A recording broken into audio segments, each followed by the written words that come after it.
నేను మీతో ఒక యథార్థం చెప్తున్నా. ఇతర రాష్ట్రాలలో జరిగే పెళ్లిళ్ళు యథాశాస్త్రం ఉంటాయి.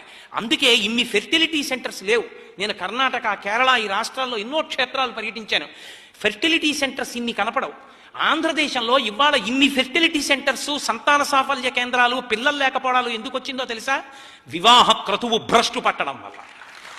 పేరుకి బ్రాహ్మణుడు మంత్రం చెప్పడానికి ఓ గౌరవం లేదు, మంత్రం మీద గౌరవం లేదు. పెళ్లి చేసుకునేటప్పుడు అర్థం పర్థం లేకుండా నురగలు కొట్టుకోవడం, అసహ్యకరమైన పదార్థాలు తలల మీద పోసుకోవడం, ఎంతసేపు వీడియో పిచ్చి, కెమెరా పిచ్చి. బ్రాహ్మణ కుటుంబాల్లో పుట్టినటువంటి దౌర్భాగ్యులు కూడా చొక్కాలు బనీన్లు విప్పి ఉత్తరీయం వేసుకుని కన్యాదానం చేసుకోరు. కన్యాదాత చొక్కా బనీనిప్పడు, కన్యాదానం పుచ్చుకునేవాడు చొక్కా బనీనిప్పడు.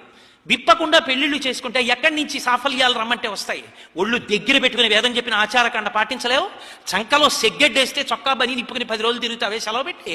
ఏం పెళ్లిలో కన్యాదానం చేస్తూ 10 తరాలు పైన 10 తరాలు కింద తరిస్తాయి. ఉత్తరీయం వేసుకుని కన్యాదానం చేయడం నీకు చేత కాదు? ఏ చొక్కా బని నిన్ను ధరిస్తాయా, నీ ముందు తరాల వాళ్ళను ధరిస్తాయా? ఎందుకేసు కన్యాదానం చేస్తావు? అడిగేవాడు లేడనా? పరమాచార్య స్వామి శరీరం విడిచిపెట్టారనే. కాబట్టి శాస్త్రము మీద మక్కువ అంటే మక్కువ.